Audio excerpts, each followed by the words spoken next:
ऊधमों के सिरमौर हैं ठाकुर जी। कैसा ऊधम मचाते हैं?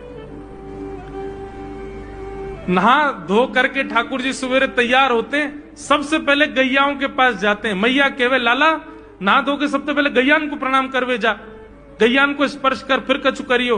ठाकुर जी गैयाओं को प्रणाम करने जाते हैं। जैसे ही देखते हैं कि कोई गैया बैठी है, सो ठाकुर जी कहें अरे अरे मैया या गैया को आलस आ गयो, या को आलस दूर कर दूं। सो बैठी हुई गैया के ठाकुर जी सींग पकड़ लेते हैं और सींग पकड़ करके अपनी ओर खींचते हैं। दूसरी तरफ से सींग बलराम जी पकड़ लेते हैं। अब ऐसे सींग पकड़ करके ऐसे ऐसे गैया के सींग हिलाते हैं। अब बैठी रहती गैया थोड़ी देर तो कोई बात नहीं, जैसे जोर जोर से हिलाना प्रारंभ करते हैं सोई गैया खड़ी हो जाती है। और जैसे गैया खड़ी होती ठाकुर जी लटक जाते हैं सींगों से। अब ठाकुर जी को तो बढ़िया झूला बन गया, गैया की सींगन पर झूल रहे हैं। थोड़ी देर तो गैया इधर से उधर ठाकुर जी को झुलाती रहती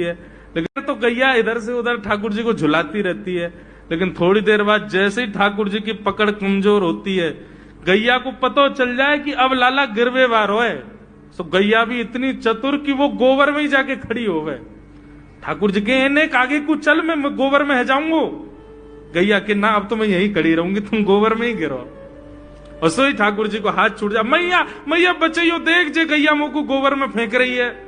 अब मैया जब तक बचावे आवे तब तक तो लाल जी के हाथ छूट जाएं और ठाकुर जी गले गले तक गोबर के ढेर में जाके गिर जाएं।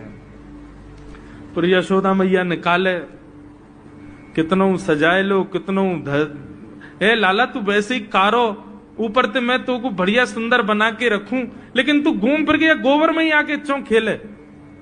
मोकू तो लगे तू पूर्व जन्म को सूकर दिखे।